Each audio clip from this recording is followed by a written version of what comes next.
Welcome to the Development Talks at South News. I'm Bill Miller. Today we're going to take a look at the United Nations International Labor Organization, commonly called ILO. My guest today is an expert on ILO. My guest today is Ms. Jane Stewart. Ms. Jane Stewart currently is the Special Representative and Director of the International Labor Organization's Office to the United Nations. Ms. Stewart was first elected to the Canadian Parliament in 1993 in an election and was later appointed to the position of Minister of Indian Affairs. Ms. Jane Stewart, welcome to South News. Pleasure to be here, Bill. Thanks for the invitation. I appreciate you being with me. Let's jump right into a very important agency, a specialized agency in the United Nations, the International Labor Organization. We were formed in 1919. You're the third oldest agency within the UN system. And let's focus a little bit on the mission and your mission and the tripartite system within ILO. Well, Bill, the ILO is a very unique agency in the United Nations system. As you say, it's one of the early starters. It was part of the League of Nations after the after the First War in 1919, and really focused on the issues in the labor market because things were changing so much then. Things were, more industrialization, and there were issues of great import for the world to look at and set global standards in labor market initiatives. And as you point out, a unique element of the ILO is that we're tripartite. So like other organizations that have governments as members, we have governments, but also the actors in the real economy, representatives of workers and of employers. So there you have the labor market right there to discuss the issues that are of critical importance. Exactly. And you have to bring all of the players to the table. It would not work to have one group out of three or two out of three, but they have to be there together. And I guess is it a challenge to try to get them to come to a consensus, or do you find they have much more in common than we might think and that they're really working towards similar goals? Well, it's very interesting. And every year we have the International Labor Conference, which goes for 3 weeks and targets 2 or 3 main issues of the time. And if anybody gets a chance to go, it's a great opportunity, because here you have the governments in the center, workers and employers on either side, hammering out the details associated with creating the legislative base for global initiatives in the labor market. And it can be very difficult. There can be particular views that are almost, you'd think, intransigent and can't be solved, but ultimately through dialogue and conversation, they make progress, and we have very critical decisions made that then can be used at the national level. Exactly. Now you have 4 basic strategic objectives with the International Labor Organization. Very briefly, what are they? Well, we are really focused on social justice in the labor market, and over time, the members, workers, employers, and governments have fashioned the notion of decent work. So it's not that just any job does, but it has to be a decent job. And when people take time to think about it, it makes sense. You don't want to be working in a job where you don't have rights, or in a job where you don't get paid fairly, or in a job where you can't get because you're discriminated. And these are the elements that create decent work. So we focus on access to employment. We focus on the rights at work, including occupational health and safety. We don't want to see forced labor, child labor, things like that. But there's also an element of social protection. And through no fault of their own, individuals may lose their job or may not have the skills as the labor market changes. And that's where programs like employment insurance, for example, come into play. Or we get to an age where we can't work, and so pensions are part of the social protection platform that we think is important. And the 4th element is voice. Decent work requires the ability for employers and workers both to have a voice. And that's where the issues of collective bargaining become of interest and concern, or just organizational structures that make sure that employees can give employers their view on how they're being treated and their ideas of how to make things better. And this whole concept of decent work for decent pay is extremely important. And you see, obviously, in the economically developing countries, it's important, but it's gaining even more traction today In the developed countries, take the United States, for example, there's been a tremendous debate on the minimum wage and whether or not it should be raised, because you really cannot maintain a family of four in the United States on a minimum wage of $7.50 an hour or whatever it is. It's very difficult to do. And so this has really turned into quite a debate. Has ILO weighed in on this? Do you feel it's important to look at the minimum wage, not only in the U.S., but around the world? Very significantly, and not only from the point of view that I mentioned earlier of getting paid fairly for a fair day's work, but also in economically difficult times, you've got to increase aggregate demand. You've got to have consumers. Consumers have to have funds to purchase the goods that are manufactured, the services that are on offer. And so you have this fine balance that we have to understand in macroeconomic terms. And minimum wages play a key role there. As I say, if workers don't have the assets to buy goods, you've got an economic, softening. So these relationships are critical. And post-crisis, so post-2018, the important relationship in macroeconomic terms between decent work, fair employment, minimum wages, that sort of thing, and economic growth have become, again, a topic of important discussion. And that's a very important point. A lot of people, a lot of economists think, I think accurately so, that one of the main reasons that the United States and some of the European countries developed so quickly economically after World War II is because you had a vibrant labor movement that was able to raise the standards of living, the working conditions, the wages that they were getting. And today we see there's been a hollowing out. There's been they're trying to reduce labor's influence. And coupled with that, you see this huge income inequality, especially in countries like the United States, where the rich get richer and the poor get poorer, and that you have a very small middle class. But a market economy cannot survive on a group of rich people and a group of poor people and nobody in the middle to buy their products, can it? Well, it's interesting, Bill, because as we discuss here at the United Nations, the post-2015 development agenda, this issue of inequalities is front and center. And it's not, as you point out, just that there is inequality in the developing world. There is inequality within countries at all levels. And that's why I think the member states here are saying that post-2015, we really need to have a development agenda that speaks to all, that is universal, that really the issues that apply to having a human-centered development strategy are similar no matter where you are, and we all need to be able to continuously improve. So you've really put your finger on something that's very topical here at the United Nations right now. I'm glad you mentioned the Sustainable Development Goals. And if we think back to 2000, when the Millennium Development Goals were adopted by the 189 countries, members of the United Nations General Assembly, over a 15-year continuum to reduce abject poverty by 50% by 2015, to promote universal primary school education, to empower women, which is a really important goal, not that the others are unimportant, and to promote sustainable development and different things like that. And now we're looking at the end of that 15-year cycle and what will come out of it.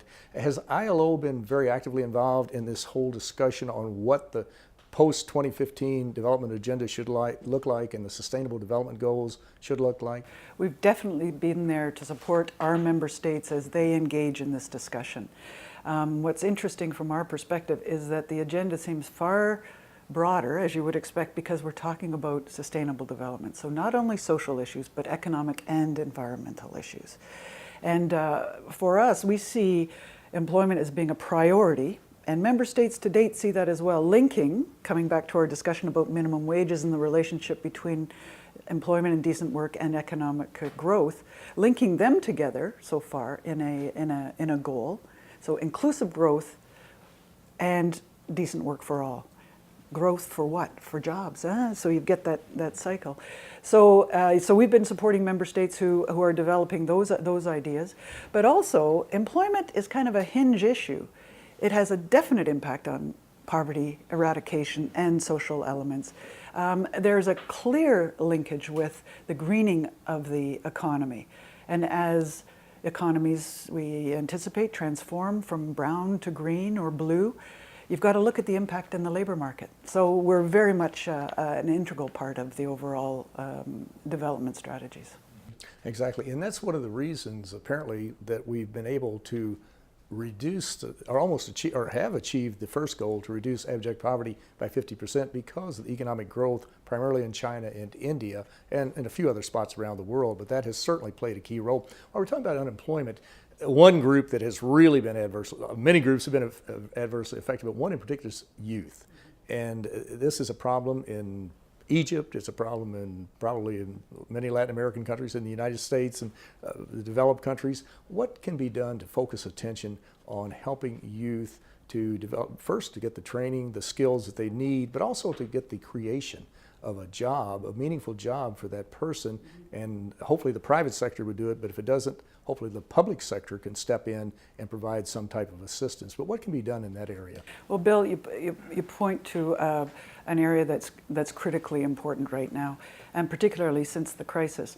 But as is the case for everyone in the labor market, we need more jobs. And you point out the link between growth and the reduction in unemployment in some countries, but growth doesn't necessarily lead to jobs. We've seen growth without jobs. So that macroeconomic linkage has to be made, whether you're talking about youth or employment generally. But in the case of young people, 73 million of them now unemployed, a lot of young people, and so many more who are underemployed or engaged in informal economies. So unemployment's the tip of the iceberg, but so many more who don't have social protection have to work at something.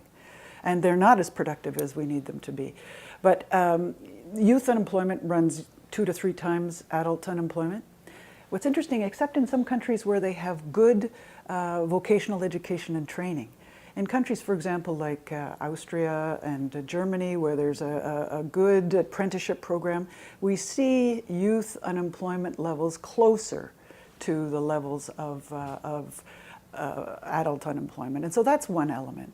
But there are other specificities associated to the youth challenge in employment. Experience. It's that, no experience, no job, no job, no experience. So finding ways to get young people good experience through apprenticeships as one example, but also in terms of allowing them access to the labor market so they can get that experience is critical. Other specific issues that we find, particularly for disadvantaged youth, are the skills mismatch and really having the skills necessary for the labor market. And that's where we've got to have good data and good understanding of what employers are looking for and good linkages with the education system so that young people can get the jobs that are going to make a difference to them. So we call those active labor market policies that are particularly important for disadvantaged youth. That financial collapse or downturn, shall we say, it took place in 2008, 2007, 2008, it really kicked in. And of course, it adversely affected countries all around the world. Some countries went bankrupt, we saw banks went under and that type of thing. But it seemed like countries, as you mentioned, Germany, for example, they did not get hit as hard because they kept their people working. They may have cut back on they made choices, right, to not just have massive layoffs and you have people unemployed without some type of financial income and that type of thing, but kept them on the job, maybe at a reduced salary. But can we look to them for a best practice? And that's, there's so many elements there. That's where having good tripartite relationships at the national level make a difference, where you can sit down with employers, workers, and governments, and everybody has a little bit of a trade-off there. But in the end, people keep working, companies keep manufacturing or providing services, whatever it is they do, and governments are not, extremely hard hit in terms of the social protection contributions they have to make. But I think, the issue for young people in a crisis time is that they're the last in and the first out.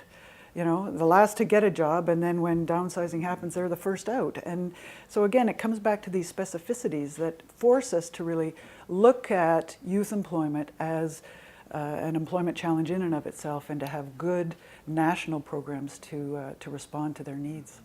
We need to think beyond that last in, first out, or first out job, LIFO, and these boom-bust economic cycles, and try to help them to ameliorate themselves to be more consistent, and where you'll have blips, you'll have an increase or a decrease, but not just a total collapse. And that is exactly what we don't need, for sure. You were talking earlier we were talking about youth and children, if we go a little bit below teenagers, but we see that it seems as though there's been an uptick as far as the exploitation of children in various countries around the world. I'm talking about developing and developed countries. Have you noticed that? Have you seen? Do we seem to? Or is the reporting getting better on this, or is it that they're really the children have to help maintain the families? Excuse me. And so they have to go to work and or perhaps sold as child brides or something like that. But how is the International Labor Organization dealing with this very, very difficult, child labor very sad continues. situation? Child labor continues to be a real challenge globally. I think we're 168 million children who are working. We focus particularly on those in the worst forms of hazardous labor, but we are still seeing a decline, but the decline has slowed down. And that becomes true when parents don't have access to employment. So it's a very interesting challenge that we face when it comes to child labor. But we've got some excellent strategies in our international program for the elimination of child labor that can be used at the country level to recognize the needs that parents have, so they don't send their children to work, the need for good educational institutions and teachers for children to go to, the options that really can provide for effective family economic undertakings without children having to be contributing, particularly, as I say, in most hazardous circumstances. Exactly. That is so tragic. Not only is it tragic for the child, but for the family, and they're being robbed of their childhood. I mean, they really are. They're not experiencing the joys of being a child, and they have to work in some horrific condition. But we've seen the brick factories in Asia. We've seen, sweatshops in the United States and other places like that. Another issue that's getting a lot of publicity is human trafficking. And of course, that's another very sad situation. And so often people are driven by economics to do this because they can't get employment where they are, or their family has to sell members of the family to survive. How is the International Labor Organization working on this particular issue in conjunction with your three partners? We refer to it as forced labor. Forced labor. Yeah, and you can be forced into it through violence or very overt ways, but also very subtly. Individuals who are migrating for work find themselves confused about the circumstances that they are in. They get into debt relationships. That's forced labor. And we've just done a recent study that indicates that the value of forced labor worldwide is $150 billion. Somebody's making $150 billion, and it's not those who are working. It's not governments that are typically the beneficiaries of taxes associated with fair labor practices. It's others.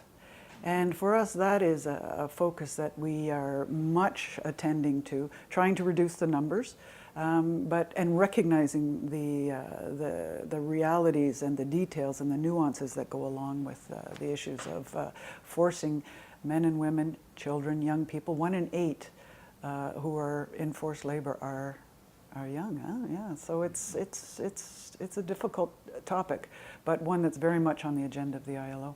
Exactly, it certainly is. Well, we're just about out of time. Before we do, we were talking about climate change, and that seems to be the number one problem because we're all affected by climate change. All 7.2 billion of us who live on planet Earth. As you bring your players together, the partners together, the government, labor, and also the businesses together, I know they have different interests. Obviously, the labor people want to create more employment opportunities. The business people, they want to improve the bottom line. They want to get involved and try to sell as much as possible. The governments are into the regulatory business and assisting both to some degree.